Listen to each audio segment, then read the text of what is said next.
ಇದು apple vision pro headset. ಇದು $3,500ಗಳಿಂದ ಪ್ರಾರಂಭವಾಗುತ್ತದೆ. ಇದು ಒಂದು ದಿನ ಸ್ಮಾರ್ಟ್ಫೋನ್ ಅನ್ನು ಬದಲಾಯಿಸುವ ಸಾಧ್ಯತೆ ಇದೆ. ಆದ್ದರಿಂದ ಅದು ಹೇಗೆ ಕೆಲಸ ಮಾಡುತ್ತದೆ, ಅದರಲ್ಲಿ ಯಾವುದು ಒಳ್ಳೆಯದು, ಅದರಲ್ಲಿ ಯಾವುದು ಕೆಟ್ಟದು, ಮತ್ತು ನಂತರ ಮುಖ್ಯವಾಗಿ ಭೂಮಿಯ ಮೇಲೆ ಆಪಲ್ ಇದನ್ನು ಏಕೆ ಮಾಡುತ್ತಿದೆ. ಆದ್ದರಿಂದ ಇದು ನಿಮ್ಮ ಕಣ್ಣುಗಳ ಮೇಲೆ ನೀವು ಧರಿಸಿರುವ ಒಂದು ಜೋಡಿ ಕನ್ನಡಕವಾಗಿದೆ. ಅವುಗಳು ಈ ಆಟೋ ಟಿಂಟಿಂಗ್ ಸನ್ಗ್ಲಾಸ್ಗಳಂತೆ ನಿಮ್ಮನ್ನು ತಂಪಾಗಿ ಕಾಣುವಂತೆ ಮಾಡುತ್ತವೆ ಎಂದು ನಾನು ನಿಖರವಾಗಿ ಪರೀಕ್ಷಿಸುತ್ತಿದ್ದೇನೆ. ಆದರೆ ಆಪಲ್ ಹೋಗಲು ಪ್ರಯತ್ನಿಸುತ್ತಿರುವ ಪ್ರಮುಖ ವಿಷಯ ಎಂದು ನಾನು ಭಾವಿಸುತ್ತೇನೆ. ಇಲ್ಲಿ ಅದನ್ನು ತಡೆರಹಿತವಾಗಿ ಕಾಣುವಂತೆ ಮಾಡಲು ಅವರು ಅದನ್ನು ಒಂದು ರೀತಿಯಲ್ಲಿ ವಿನ್ಯಾಸಗೊಳಿಸಿದ್ದಾರೆ. ಆದರೆ ಈ ಹೆಡ್ಸೆಟ್ನಲ್ಲಿ ಅಕ್ಷರಶಃ ಯಾವುದೇ ಇತರ ಗ್ರಾಹಕ ತಂತ್ರಜ್ಞಾನ ಉತ್ಪನ್ನಗಳಿಗಿಂತ ಹೆಚ್ಚಿನ ಟೆಕ್ ನಡೆಯುತ್ತಿದ್ದರೂ ಸಹ ಇದೀಗ ಅದು ಹೊರೆಯೆನಿಸುವುದಿಲ್ಲ. ಅದು ಹೇಗೆ ಚೆನ್ನಾಗಿ ಕೆಲಸ ಮಾಡುತ್ತದೆ ಎಂದರೆ, ನೀವು ನೋಡಲಿರುವ ಮುಖ್ಯ ವಿಷಯವೆಂದರೆ ಪರದೆಗಳು ಇವೆ. ಅವುಗಳಲ್ಲಿ 2. ನಿಮ್ಮ ಪ್ರತಿಯೊಂದು ಕಣ್ಣುಗಳಿಗೂ ಒಂದಿದೆ. ಪ್ರಪಂಚದಲ್ಲಿ ನಿಮ್ಮ ಪ್ರತಿಯೊಂದು ಕಣ್ಣುಗಳು ಸ್ವಲ್ಪ ವಿಭಿನ್ನ ಕೋನದಿಂದ ವಿಷಯಗಳನ್ನು ನೋಡುತ್ತವೆ ಮತ್ತು ಇದು ವಿಷಯಗಳಿಗೆ ಆಳವಾದ ಅರ್ಥವನ್ನು ನೀಡುತ್ತದೆ. ಆದರೆ ಡಿಜಿಟಲ್ ಜಗತ್ತಿನಲ್ಲಿ ಅದೇ ಪರಿಣಾಮವನ್ನು ಮರುಸೃಷ್ಟಿಸಲು ಅನುವು ಮಾಡಿಕೊಡುತ್ತದೆ. ಆದ್ದರಿಂದ ನೀವು ನೋಡುತ್ತಿರುವ ವಿಷಯಗಳನ್ನು ನೀವು ತಲುಪಬಹುದು ಮತ್ತು ಸ್ಪರ್ಶಿಸಬಹುದು ಎಂದು ಅನಿಸುತ್ತದೆ. ಅದು ಸಂಪೂರ್ಣವಾಗಿ ಹೊಸದಲ್ಲ, ಆದರೆ ಅದು ಒಂದರಂತೆ ತೋರುತ್ತದೆ. ನಿಮಗೆ ಕಲ್ಪನೆಯನ್ನು ನೀಡಲು ಪರದೆಗಳು ಎಷ್ಟು ಉತ್ತಮವಾಗಿವೆ ಎಂಬ ಕಾರಣದಿಂದ ಹೆಚ್ಚಿನ ಭಾಗದಲ್ಲಿ ಹೆಚ್ಚಿನ ಮನವೊಪ್ಪಿಸುವ ಈಗಾಗಲೇ ಸಾಕಷ್ಟು ತೀಕ್ಷ್ಣವಾಗಿದೆ.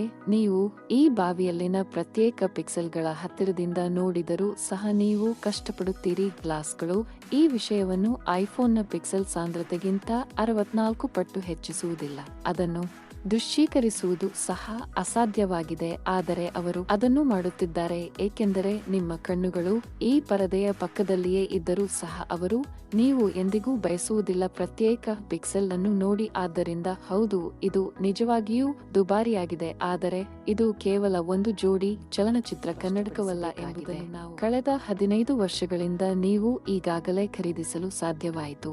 ಮುಖ ಮತ್ತು ನೀವು ಅನ್ನು ವೀಕ್ಷಿಸಿ. ಇದು ಆಪಲ್ ಒಂದು ದಿನ ಸ್ಮಾರ್ಟ್ಫೋನ್ಗೆ ಬದಲಿಯಾಗುವ ಸಾಧ್ಯತೆಯಿದೆ ಎಂಬುದನ್ನು ಹೊರತಂದಿದೆ.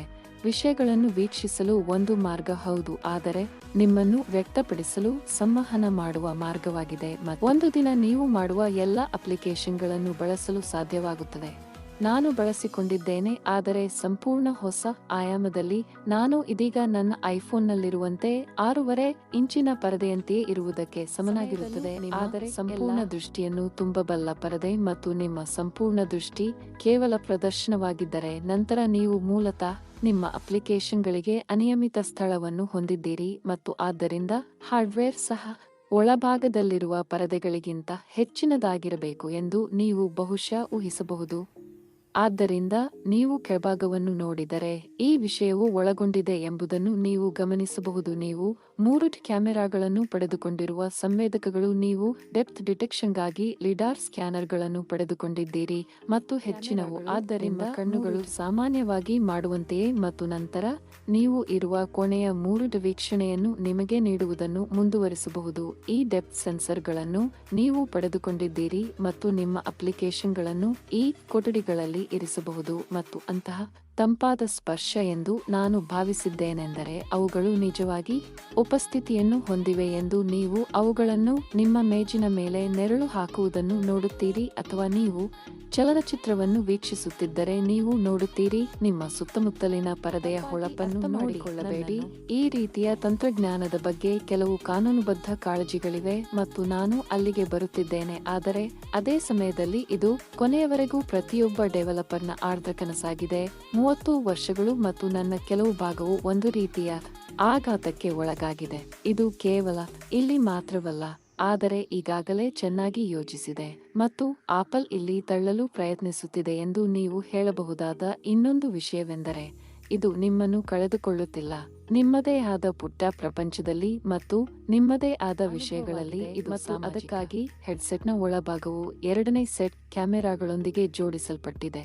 ಇದು ಫೋನ್ಗಳು ಇದೀಗ ಹಿಂಬದಿಯ ಕ್ಯಾಮೆರಾಗಳನ್ನು ಹೇಗೆ ಹೊಂದಿವೆ ಎಂಬುದರ ಮುಂದಿನ ಪುನರಾವರ್ತನೆಯಂತೆ ಭಾಸವಾಗುತ್ತದೆ ಮತ್ತು ಕ್ಯಾಮೆರಾಗಳ ಮುಂಭಾಗದ ಸೆಟ್ ಮತ್ತು ಇದು ಕೆಲವು ಪರಿಣಾಮಗಳನ್ನು ಹೊಂದಿದೆ. ಅದು ನಿಮ್ಮ ಕಣ್ಣುಗಳನ್ನು ರೆಕಾರ್ಡ್ ಮಾಡಬಹುದು ಮತ್ತು ನಂತರ ನಿಮ್ಮ ಮುಖವು ಹೇಗೆ ಕಾಣುತ್ತದೆ ಎಂಬುದರ ಸಾಮಾನ್ಯ ತಿಳುವಳಿಕೆಯನ್ನು ಬಳಸಿ ಆ ಕಣ್ಣಿನ ಅಭಿವ್ಯಕ್ತಿಗಳನ್ನು ನೀವು ಹೊಂದಿರುವಾಗ ಪೂರ್ಣಹಾನ್ ಫೋಟೋರಿಯಾಲಿಸ್ಟಿಕ್ ಡಿಜಿಟಲ್ ಅವತಾರ್ ಆಗಿ ಪರಿವರ್ತಿಸುತ್ತದೆ. ಅದು ಇಲ್ಲದಿದ್ದರೂ ನಿಮ್ಮ ಸಂಪೂರ್ಣ ಮುಖದಂತೆ ಕಾಣುತ್ತದೆ. ಆದರೆ ಈ ಹೆಡ್ಸೆಟ್ನ ಕೆಳಗೆ ನಿಮ್ಮ ಕಣ್ಣುಗಳು ನಿಜವಾಗಿ ಏನು ಮಾಡುತ್ತಿವೆ ಎಂಬುದರ 3D ಮಾದರಿಯನ್ನು ಬಾಹ್ಯ ಪರದೆಯ ಮೇಲೆ ಪ್ರದರ್ಶಿಸಬಹುದು. ಹೌದು, ಹೊರಭಾಗವು 3D ಪರದೆಯಾಗಿದೆ ಮತ್ತು ಹೌದು, ಇತರ ಜನರು ನೋಡುವ ಚಿತ್ರವು ಅವರು ನಿಮ್ಮನ್ನು ನೋಡುತ್ತಿರುವ ಕೋನವನ್ನು ಆಧರಿಸಿ ಬದಲಾಗುತ್ತದೆ ಮತ್ತು ಇದು ಒಂದು ರೀತಿಯ ವಿಲಕ್ಷಣವಾಗಿದೆ. ನಾನು ಖಂಡಿತವಾಗಿಯೂ ಅದನ್ನು ಬಳಸುವುದಿಲ್ಲ ಮತ್ತು ಇದು ನಾನು ಹೆಡ್ಸೆಟ್ ಮಾಡಲು ನಿರೀಕ್ಷಿಸಿದ ವಿಷಯವಲ್ಲ, ಆದರೆ ಅದು ನಿಮ್ಮನ್ನು ನೋಡುವಂತೆ ಮಾಡುತ್ತದೆ. ಪ್ರಸ್ತುತ ಕೆಲಸಗಳನ್ನು ಮಾಡುತ್ತಿರುವಾಗ ನೀವು ಇತರ ಜನರನ್ನು ಹಿನ್ನೆಲೆಯಲ್ಲಿ ನೋಡಬಹುದು ಎಂದು ಅವರಿಗೆ ಸ್ಪಷ್ಟಪಡಿಸುತ್ತದೆ. ಅದು ನೀವು ಅವರನ್ನು ನೋಡಬಹುದು ಎಂದು ಅವರಿಗೆ ಸ್ಪಷ್ಟಪಡಿಸುತ್ತದೆ. ಅದು ನೀವು ಅನುಭವಿಸುವ ಆ ರೀತಿಯ ಅಸ್ವಸ್ಥತೆಯನ್ನು ಸ್ವಲ್ಪಮಟ್ಟಿಗೆ ಪರಿಹರಿಸುತ್ತದೆ. ಈ ಹೆಡ್ಸೆಟ್ಗಳಲ್ಲಿ ಒಂದನ್ನು ಧರಿಸಿರುವ ಯಾರಾದರೂ ಏನನ್ನು ನೋಡುತ್ತಿದ್ದಾರೆಂದು ನಿಜವಾಗಿ ತಿಳಿದಿಲ್ಲ. ನಂತರ ನೀವು ಪೂರ್ಣ ಪರದೆಯ ಅನುಭವಕ್ಕೆ ಬದಲಾಯಿಸಿದಾಗ ನಿಮ್ಮ ಬಾಹ್ಯ ಪರದೆಯು ನಿಮ್ಮ ಸುತ್ತಲಿನ ಜನರಿಗೆ ಅದನ್ನು ಮತ್ತೆ ಸಂವಹನ ಮಾಡಲು ಮೇಘ ಮಾಡುತ್ತದೆ ಮತ್ತು ನಂತರ ಈ ಆಂತರಿಕ ಕೆಲವು ಸಣ್ಣ ಅತಿಗೆಂಪು ಸಂವೇದಕಗಳ ಸಹಾಯದಿಂದ ನೀವು ವಿಷಯವನ್ನು ಹೇಗೆ ನಿಯಂತ್ರಿಸುತ್ತೀರಿ ಮತ್ತು ಇದು ವಿಷನ್ ಪ್ರೋ ಬಗ್ಗೆ ನಾನು ನಿಜವಾಗಿಯೂ ಇಷ್ಟಪಡುವ ವಿಷಯಗಳಿಗೆ ನನ್ನನ್ನು ಚಲಿಸುತ್ತದೆ, ಏಕೆಂದರೆ ಹೌದು, ನಿಜವಾಗಿಯೂ ಇದು ನಿಮ್ಮ ಕಣ್ಣುಗಳಲ್ಲಿನ ವಿದ್ಯಾರ್ಥಿಗಳನ್ನು ಟ್ರ್ಯಾಕ್ ಮಾಡುತ್ತದೆ ಮತ್ತು ಅದು ನಿಮ್ಮ ಕಣ್ಪೊರೆಗಳನ್ನು ಕಲಿಯುತ್ತದೆ ಮತ್ತು ಅದನ್ನು ಬಳಸುತ್ತದೆ. ನಿಮ್ಮನ್ನು ದೃಢೀಕರಿಸುವ ಮತ್ತು ಸ್ವಯಂಚಾಲಿತವಾಗಿ ಅನ್ಲಾಕ್ ಮಾಡುವ ಮಾರ್ಗವು ನೀವು ಎಲ್ಲಿ ನೋಡುತ್ತಿರುವಿರಿ ಎಂದು ನಿಖರವಾಗಿ ತಿಳಿದಿರುತ್ತದೆ ಮತ್ತು ನಿಮ್ಮ ಕಣ್ಣುಗಳನ್ನು ವಿಷಯಗಳ ಮೇಲೆ ಸುಳಿದಾಡ ಸ್ವಲ್ಪ ಆತಂಕಗೊಂಡಿದ್ದೆ. ನಂತರ ನೀವು ಏನನ್ನಾದರೂ ಕ್ಲಿಕ್ ಮಾಡಲು ಬಯಸಿದಾಗ ದೇವರಿಗೆ ಧನ್ಯವಾದಗಳು, ಅವರು ತಲೆನೋವಿಗೆ ಫಾಸ್ಟ್ ಟ್ರ್ಯಾಕ್ ಟಿಕೆಟ್ ಆಗುವುದಿಲ್ಲ, ಏಕೆಂದರೆ ನೀವು ನಿಮ್ಮ ಬೆರಳನ್ನು ಬಳಸಬಹುದು. ಬದಲಿಗೆ ನಿಮ್ಮ ಬೆರಳನ್ನು ಬಳಸಿ ನಿಮ್ಮ ಕನ್ನಡಕವು ನಿಮ್ಮ ಬೆರಳುಗಳು ಎಲ್ಲಿವೆ ಎಂದು ತಿಳಿಯುತ್ತದೆ. ಏಕೆಂದರೆ ಈ ಕ್ಯಾಮೆರಾಗಳು ಬೃಹತ್ ವೀಕ್ಷಣೆಯನ್ನು ಹೊಂದಿವೆ ಮತ್ತು ನಾನು ಇದನ್ನು ಮೊದಲು ನೋಡಿದ ಕ್ಷಣದಿಂದ ಅಥವಾ ಹೆಡ್ಸೆಟ್ನೊಂದಿಗೆ ಸಂವಹನ ನಡೆಸಲು ಇದು ಅತ್ಯಂತ ನೈಸರ್ಗಿಕ ಮಾರ್ಗವಾಗಿದೆ ಎಂದು ನಾನು ಭಾವಿಸಿದೆ. ಇದು ನಿಮ್ಮ ವಿಸ್ತರಣೆಯಂತೆ ಬಾಸವಾಗಿ ತಲುಪಿ ನಿಮ್ಮ ಕೈಗಳನ್ನು ಹಿಡಿದುಕೊಳ್ಳಬೇಕಾಗಿಲ್ಲ ಎಂದು ನನಗೆ ತುಂಬಾ ಖುಷಿಯಾಗಿದೆ, ಏಕೆಂದರೆ ನೀವು ಅದನ್ನು ಟೇಬಲ್ ಅಥವಾ ನಿಮ್ಮ ತೊಡೆಯ ಮೇಲೆ ವಿಶ್ರಮಿಸಬಹುದು ಮತ್ತು ಈಗಲೂ ಅದನ್ನು ಬಳಸಬಹುದೆಂಬುದೊಂದು ತಂತ್ರಗಾರಿಕೆಯ ಸಂಗತಿಯಾಗಿದೆ. ಮತ್ತು ನೀವು ಸಂವಾದಿಸುವ ಸ್ಟೈಲಸ್ಗಳ ಅಗತ್ಯವಿಲ್ಲದ ಟಚ್ ಸ್ಕ್ರೀನ್ ಫೋನ್ಗಳನ್ನು ನಾವು ಮೊದಲ ಬಾರಿಗೆ ನೋಡಿದಾಗ ಅದು ತಡೆರಹಿತ ರೀತಿಯ ಭಾವನೆಗೆ ಪ್ರಮುಖವಾಗಿದೆ. ಬೆರಳುಗಳಿಂದ ಮತ್ತು ನನ್ನ ಪ್ರಕಾರ ಉಳಿದವು ಇತಿಹಾಸವಾಗಿದೆ. ಜೊತೆಗೆ ನಿಮ್ಮ ಧ್ವನಿಯೊಂದಿಗೆ ವಿಷಯಗಳನ್ನು ಟೈಪ್ ಮಾಡಲು ಸಿರಿಯನ್ನು ಸಹ ನೀವು ಪಡೆಯುತ್ತೀರಿ ಮತ್ತು ಆಪಲ್ ಕೀಬೋರ್ಡ್ಗಳು ಮತ್ತು ಇಲಿಗಳೊಂದಿಗೆ ಲಿಂಕ್ ಮಾಡಬಹುದು. ಮತ್ತು ಆಪಲ್ ಅನ್ನು ನಾನು ಮೊದಲು ನೋಡಿದಾಗ ನೀವು ಶಕ್ತಿಯನ್ನು ಪಡೆದುಕೊಂಡಿದ್ದೀರಿ. ಹೆಡ್ಸೆಟ್ ಅನ್ನು ತಯಾರಿಸುವುದು ಸರಿ, ನೀವು ಐಫೋನ್ ಹೊಂದಿರಬೇಕು ಮತ್ತು ಐಫೋನ್ ಬಹುಶಃ ಕಂಪ್ಯೂಟಿಂಗ್ ಪವರ್ನ ಮುಖ್ಯ ಮೂಲವಾಗಿರಬಹುದು ಮತ್ತು ಅದು ಹೆಡ್ಸೆಟ್ಗೆ ಸ್ಟ್ರೀಮ್ ಆಗುತ್ತದೆ. ಅದು ನೀವು ಅದನ್ನು ವೀಕ್ಷಿಸುವ ಸ್ಥಳವಾಗಿದೆ. ಇದನ್ನು ಮಾಡಲು ಸರಳವಾದ ಮಾರ್ಗವಾಗಿದೆ, ಆದರೆ ಆಪಲ್ ಫೋನ್ಗೆ ಪರಿಕರವಾಗಿರುವುದರಿಂದ ಇದನ್ನು ಪ್ರತ್ಯೇಕಿಸುವ ರೇಖೆಯನ್ನು ಸ್ಪಷ್ಟವಾಗಿ ಪ್ರಾರಂಭಿಸಿದ ನಂತರ ಮೊದಲ ಬಾರಿಗೆ ಹೊಸ ಆಪರೇಟಿಂಗ್ ಸಿಸ್ಟಂನೊಂದಿಗೆ ಹೊಸ ಉತ್ಪನ್ನ ವರ್ಗವಾಗಿದೆ. ಸುಮಾರು 10 ವರ್ಷಗಳ ಹಿಂದೆ ವೀಕ್ಷಿಸಿ ಮತ್ತು ಅದರೊಳಗೆ ತನ್ನದೇ ಆದ ಲ್ಯಾಪ್ಟಾಪ್ ಗುಣಮಟ್ಟದ 2 ಚಿಪ್ಸೆಟ್ ಅನ್ನು ಪಡೆದುಕೊಂಡಿದೆ ಮತ್ತು 12 ಕ್ಯಾಮೆರಾಗಳು, 5 ಸೆನ್ಸರ್ಗಳು ಮತ್ತು 6 ಮೈಕ್ಗಳಿಂದ ಹುಚ್ಚುತನದ ಪ್ರಮಾಣದ ಡೇಟಾವನ್ನು ಪ್ರಕ್ರಿಯೆಗೊಳಿಸಲು ಗಮನಹರಿಸಲಿರುವ ಮೀಸಲಾದ ಒಂದು ಚಿಪ್ ಅನ್ನು ಪಡೆದುಕೊಂಡಿದೆ. ನಂತರ ಇಡೀ ವಿಷಯವನ್ನು ಜ್ಯೂಸ್ಡ್ ಅಪ್ ಇರಿಸಿಕೊಳ್ಳಲು ಸಾಕಷ್ಟು ವಿಲಕ್ಷಣವಾದ ಪರಿಹಾರವನ್ನು ಪಡೆದುಕೊಂಡಿದೆ. ಅದು ನಿಮ್ಮ ಜೇಬಿನಲ್ಲಿ ಇರಿಸಿತು. ನನ್ನ ಮೊದಲ ಆಲೋಚನೆಯೆಂದರೆ ಇದು ತುಂಬಾ ಆಪಲ್ ಅನಿಸುವುದಿಲ್ಲ. ಇದು ತಡೆರಹಿತ ಪಾಲಿಶ್ ಮಾಡಿದ ಪರಿಪೂರ್ಣ ಪರಿಹಾರವಲ್ಲ ಮತ್ತು ಸತ್ಯ, ಇದು ಚಾರ್ಜ್ನಲ್ಲಿ ಕೇವಲ 2 ಗಂಟೆಗಳವರೆಗೆ ಇರುತ್ತದೆ.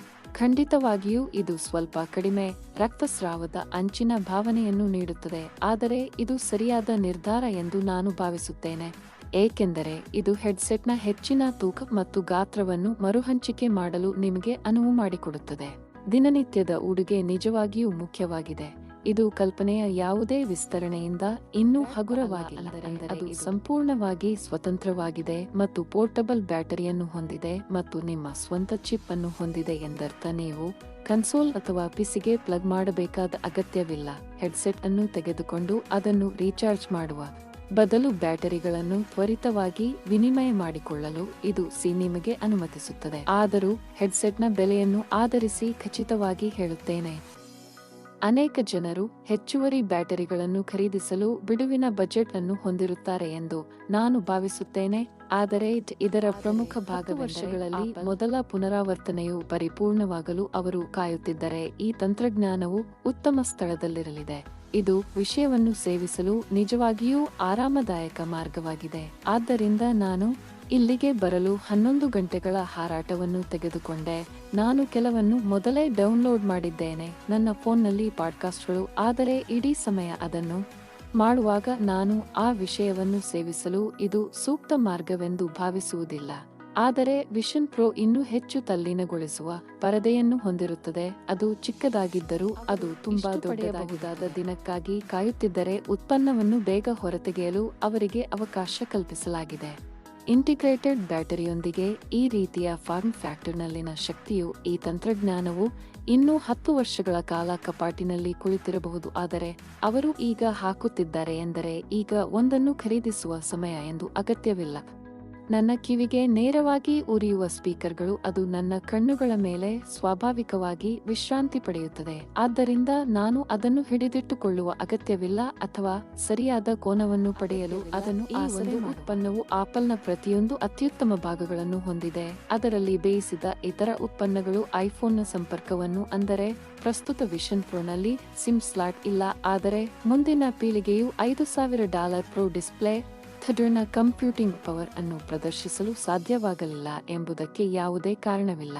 ಮ್ಯಾಕ್ಬುಕ್ ಅದು ಸೇರಿಸುವ ಸಂಪೂರ್ಣ ಇತರ ಹೆಚ್ಚುವರಿ ಆಯಾಮಗಳನ್ನು ನಮೂದಿಸಬಾರದು ಮತ್ತು ನಂತರ ಕ್ಯಾಮೆರಾಗಳು ಇಲ್ಲಿಯೇ ನಿಮ್ಮ ಟೆಕ್ ಅನ್ನು ಧರಿಸುವುದರ ಪ್ರಯೋಜನವನ್ನು ನೀವು ನಿಜವಾಗಿಯೂ ಅನುಭವಿಸುತ್ತೀರಿ. ಆದರೂ ಏನನ್ನು ತೆಗೆದುಕೊಳ್ಳುವ ಅಗತ್ಯವಿಲ್ಲ. ಒಂದು ಬಟನ್, ಆದ್ದರಿಂದ ನೀವು ಒಂದು ಕ್ಷಣವನ್ನು ಅನುಭವಿಸಬಹುದು ಮತ್ತು ಅದೇ ಸಮಯದಲ್ಲಿ ನೀವು ಆ ಕ್ಷಣವನ್ನು ನೀವು ಸಂಪೂರ್ಣವಾಗಿ 3 ಆಯಾಮಗಳಲ್ಲಿ ಅನುಭವಿಸಿದ ರೀತಿಯಲ್ಲಿಯೇ ರೆಕಾರ್ಡ್ ಮಾಡುತ್ತಿದ್ದೀರಿ ಎಂದು ತಿಳಿದುಕೊಂಡು ವಿಶ್ರಾಂತಿ ಪಡೆಯುತ್ತೀರಿ. ಅಂದರೆ ಇದು ನಾವು ಫೋಟೋಗಳನ್ನು ಸೆರೆಹಿಡಿಯುತ್ತಿರುವ ದೊಡ್ಡ ವ್ಯವಹಾರವಾಗಿದೆ ಮತ್ತು ಕಳೆದ 50 ವರ್ಷಗಳಿಂದ 2 ಆಯಾಮಗಳಲ್ಲಿ ವಿಡಿಯೋಗಳು. ಆದ್ದರಿಂದ ಈ ಹೆಡ್ಸೆಟ್ ಅಥವಾ ಈ ಹೆಡ್ಸೆಟ್ನ ಕಲ್ಪನೆಯು ಹಿಡಿದಿಟ್ಟುಕೊಂಡರೆ ಮತ್ತು ಮುಖ್ಯವಾಹಿನಿಯಾದರೆ ಅದು ಮೆಮೊರಿಯನ್ನು ಸೆರೆಹಿಡಿಯುವುದರ ಅರ್ಥದ ಸಂಪೂರ್ಣ. ಆದರೆ ಕೆಲವು ವಿಷಯಗಳು ನನಗೆ ಕಾಳಜಿಯನ್ನುಂಟು ಮಾಡುತ್ತವೆ. ಉದಾಹರಣೆಗೆ, ಅದೇ ಪ್ರಸ್ತುತಿಯಲ್ಲಿ ಆಪಲ್ ನಿಮ್ಮ ಮುಖದಿಂದ ಪರದೆಯನ್ನು ದೂರವಿರಿಸಲು ಪ್ರೋತ್ಸಾಹಿಸುವ ವೈಶಿಷ್ಟ್ಯವನ್ನು ಹೇಗೆ ಪರಿಚಯಿಸುತ್ತಿದೆ ಎಂಬುದರ ಕುರಿತು ನಾನು ತಮಾಷೆಯಾಗಿ ಭಾವಿಸುತ್ತೇನೆ ಮತ್ತು ನಂತರ ನಿಮ್ಮ ಮುಖದಿಂದ 1 ಇಂಚಿನ ಪರದೆಯನ್ನು ಇರಿಸಲು ನಿಮ್ಮ ಸಾಧನವನ್ನು ಪರಿಚಯಿಸಿ. ನಂತರ ಮುಂದಿನ ವಿಷಯವಿದೆ. ನಮ್ಮ ಮತ್ತು ನಮ್ಮ ತಂತ್ರಜ್ಞಾನದ ನಡುವೆ ಈಗಾಗಲೇ ಬಹಳ ಕಡಿಮೆ ಪ್ರತ್ಯೇಕತೆ ಇದೆ, ಎಂದರೆ ನೀವು ನಿಮ್ಮ ಫೋನ್ ಅನ್ನು ನಿಮ್ಮ ಜೇಬಿನಿಂದ ಹೊರತೆಗೆಯಬೇಕು ಮತ್ತು ನಿಮ್ಮ ಪರದೆಯು ಸ್ವಯಂ ಆನ್ ಮುಖದ ಮೇಲೆ ಇದ್ದಾಗ ನೀವು ಅಧಿಸೂಚನೆಗಳಿಂದ ಸ್ಫೋಟಗೊಳ್ಳುತ್ತೀರಿ ಮತ್ತು ಅದರಿಂದ ತಪ್ಪಿಸಿಕೊಳ್ಳಲು ಸಾಧ್ಯವಿಲ್ಲ. ಮತ್ತು ಅದು ಸ್ವಲ್ಪಮಟ್ಟಿಗೆ ಫೇಸ್ ಟೈಮ್ ವಿಷಯದ ಬಗ್ಗೆ ಚಿಂತಿಸುವುದು ನನಗೆ ಒಂದು ರೀತಿ ಹರಿದಾಡಿತು. ಆದ್ದರಿಂದ ನೀವು ಮೊದಲು ಈ ಹೆಡ್ಸೆಟ್ ಅನ್ನು ಹೊಂದಿಸಿದಾಗ ನಿಮ್ಮ ಮುಖದ ಸಂಪೂರ್ಣ 3D ಸ್ಕ್ಯಾನ್ ಅನ್ನು ನೀವು ಮಾಡುತ್ತೀರಿ ಮತ್ತು ಆ ಕ್ಷಣದಿಂದ ನೀವು ಯಾವಾಗ ಫೇಸ್ ಟೈಮ್ ಇತರ ವ್ಯಕ್ತಿಯು ನೋಡುತ್ತಾನೋ ಅದು ತಾಂತ್ರಿಕವಾಗಿ ನಿಮ್ಮ ಮುಖದ ಪುನರ್ನಿರ್ಮಾಣವಾಗಿದೆ. ನಿಜವಾದ ಮುಖ ಮತ್ತು ಕನಿಷ್ಠ ಈಗಿರುವ ಸ್ಥಿತಿಯೊಂದಿಗೆ ಇದು ವಿಲಕ್ಷಣವಾದ ಕಣಿವೆಯ ರೀತಿಯ ವಿಲಕ್ಷಣತೆಯನ್ನು ವಿಡಿಯೋವನ್ನು. ಆದರೆ ಈ ಹೆಡ್ಸೆಟ್ನ ಭವಿಷ್ಯದ ಯಾವುದೇ ಪರಿಷ್ಕರಣೆಯೂ ಎಂದಿಗೂ ಪರಿಹರಿಸಬಹುದೆಂದು ನಾನು ಭಾವಿಸದ ಪ್ರಮುಖ ವಿಷಯವೆಂದರೆ ಪ್ರತ್ಯೇಕತೆಯ ಸಾಮರ್ಥ್ಯ. ನಾನು ತುಂಬಾ ಉತ್ಸುಕನಾಗಿದ್ದೇನೆ. ತಂತ್ರಜ್ಞಾನದ ಈ ಮುಂದಿನ ಯುಗ ಇಲ್ಲಿದೆ, ಆದರೆ ನಾನು ಎಂದಿಗೂ ಬಯಸಲಿಲ್ಲ ಮತ್ತು ಅದೇ ಸಮಯದಲ್ಲಿ ಉತ್ಪನ್ನವು ಅಸ್ತಿತ್ವದಲ್ಲಿರಲು ನಾನು ಬಯಸಲಿಲ್ಲ. ಆಪಲ್ ಈವೆಂಟ್ನ ಕೊನೆಯಲ್ಲಿ ಅನುಭವಗಳು ಅಲ್ಲಿ ನೀವು ಬೃಹತ್ ಟಿವಿ ಮತ್ತು ಸರಿಯಾದ ಧ್ವನಿ ವ್ಯವಸ್ಥೆಯನ್ನು ಖರೀದಿಸಿದರೆ ನೀವು 12 ನಂತೆ ಖರ್ಚು ಮಾಡಿದರೆ ನಿಮಗೆ ತಿಳಿದಿರುವಂತೆ ಅವರು ಬೆಲೆಯನ್ನು ಘೋಷಿಸಲು ಮುಂದಾದರು. ಆದರೆ ಇದರೊಂದಿಗೆ ಕೇವಲ 3 ಮತ್ತು 1.5 ಸಾವಿರ. ಆದರೆ ಅದರಲ್ಲಿ ಕಾಣೆಯಾದ ಪ್ರಮುಖ ವಿಷಯವೆಂದರೆ ಸಿನಿಮಾ ಕೋಣೆ. ಒಂದು ಕುಟುಂಬಕ್ಕೆ ಒಂದು ಅನುಭವ. ಇದು ಒಬ್ಬರಿಗೆ ಒಂದು ಅನುಭವ ಅಂದರೆ ಹೌದು, ನೀವು ಇಡೀ ಕುಟುಂಬಕ್ಕೆ 4 ಅಥವಾ 5 ಖರೀದಿಸಬಹುದು ಮತ್ತು ತಾಂತ್ರಿಕವಾಗಿ ಅದೇ ಚಲನಚಿತ್ರವನ್ನು ವೀಕ್ಷಿಸಬಹುದು ಒಂದೇ ಬಾರಿಗೆ. ಆದರೆ ನಾನು ಊಹಿಸುವ ಸಾಧ್ಯತೆಯೆಂದರೆ ಪ್ರತಿಯೊಬ್ಬರೂ ನಿಜವಾಗಿ ತಮ್ಮದೇ ಆದ ವಿಷಯವನ್ನು ವೀಕ್ಷಿಸುತ್ತಿದ್ದಾರೆ ಮತ್ತು ನಾವು ಮೊದಲು ಬೆಂಕಿಯನ್ನು ಕಂಡುಹಿಡಿದಾಗಿನಿಂದ ನಾವು ನಿರ್ಮಿಸಿದ ಪ್ರಮುಖ ಮಾನವ ಸಂಪರ್ಕವು ಮಸುಕಾಗಲು ಪ್ರಾರಂಭಿಸುತ್ತದೆ. ಮತ್ತು ಆಪಲ್ ಏಕೆ ಇದನ್ನು ಮಾಡುತ್ತಿರುತ್ತದೆ? ಏಕೆಂದರೆ ನನ್ನ ಪ್ರಕಾರ ಇದನ್ನು ಒಪ್ಪಿಕೊಳ್ಳೋಣ, ಇದು ಸಮಯಕ್ಕೆ ಸರಿಯಾಗಿ ಮತ್ತು ಹೆಡ್ಸೆಟ್ ಮಾರುಕಟ್ಟೆ ಕಳೆದ ವರ್ಷ 50ರಷ್ಟು ಕುಗ್ಗಿದೆ ಎಂದು ಯಾರೂ ಬಯಸುವುದಿಲ್ಲ. ಮೆಟಾವರ್ಸ್ ಜನರು ಧರಿಸುವ ಕಲ್ಪನೆಯನ್ನು ಇಷ್ಟಪಡುವುದಿಲ್ಲ ಎಲ್ಲಾ ಸಮಯದಲ್ಲೂ ಅವರ ತಲೆಯ ಮೇಲಿರುವ ವಿಷಯ. ಮತ್ತು 3500ನಲ್ಲಿ ಇದು ಐಫೋನ್ ಉತ್ತಮವಾಗಿ ಮಾಡಿದ ಪ್ರಮಾಣದಲ್ಲಿ ಮಾರಾಟವಾಗುವುದಿಲ್ಲ ಎಂದು ನಾನು ಭಾವಿಸುತ್ತೇನೆ. ಇದು ಆಶಾವಾದಿ ಜೂಜು ಎಂದು ನಾನು ಭಾವಿಸುತ್ತೇನೆ. ಇದು ಆಪಲ್ ವರ್ ಮತ್ತು ಆರ್ನ ಸಾಮರ್ಥ್ಯವನ್ನು ನೋಡಿದೆ ಎಂದು ನಾನು ಭಾವಿಸುತ್ತೇನೆ. ಜನರು ತಮ್ಮ ಪ್ರಸ್ತುತ ಫೋನ್ ಸಂಭಾವ್ಯವಾಗಿ ಅವಕಾಶ ಮಾಡಿಕೊಡುತ್ತಾರೆ ಮತ್ತು ಅವರು ಪ್ರಾಮಾಣಿಕವಾಗಿರಲು ಮಾರುಕಟ್ಟೆಯನ್ನು ಮೊದಲೇ ಗೆಲ್ಲಲು ಪ್ರಯತ್ನಿಸುತ್ತಿದ್ದಾರೆ ಎಂದು ನಾನು ಭಾವಿಸುತ್ತೇನೆ.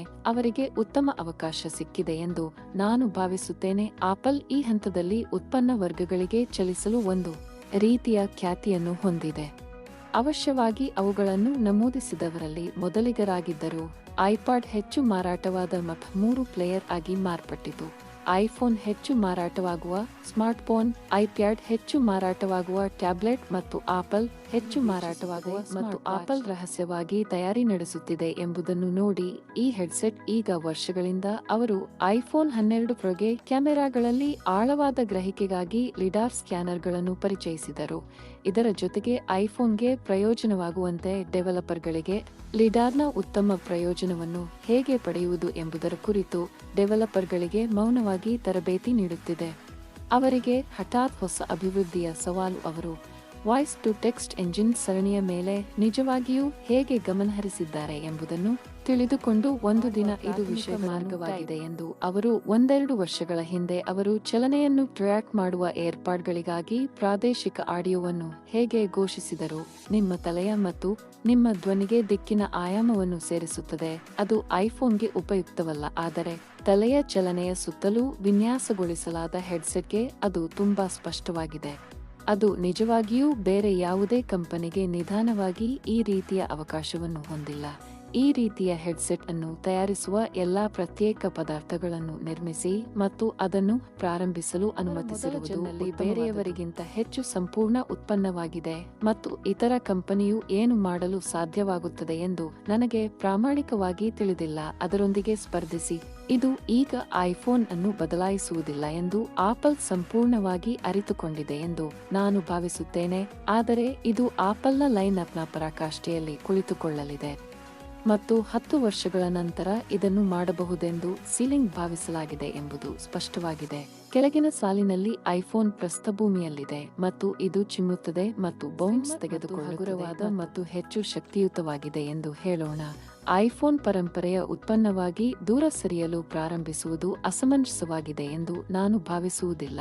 ಇದನ್ನು ತೀರಿಸಲು ಡೆವಲಪರ್ಗಳು ಸಂಪೂರ್ಣವಾಗಿ ಅಗತ್ಯವಿದೆ. ಇದು ಗಡಿಯಾರದಂತಲ್ಲ, ಅಲ್ಲಿ ನೀವು ಕೆಲವು ಆರೋಗ್ಯ ಅಪ್ಲಿಕೇಶನ್ಗಳು ಮತ್ತು ಕೆಲವು ಸ್ಲೀಪ್ ಟ್ರ್ಯಾಕಿಂಗ್ ಅನ್ನು ನಿರ್ಮಿಸಬಹುದು ಮತ್ತು ಇದು 90 ಬಳಕೆಯ ಪ್ರಕರಣಗಳನ್ನು ಒಳಗೊಳ್ಳುತ್ತದೆ ಮತ್ತು ಇದು ನಮ್ಮನ್ನು ಮುಂದಿನದಕ್ಕೆ ಸಾಗಿಸುವ ವೇದಿಕೆಯಾಗಿದೆ.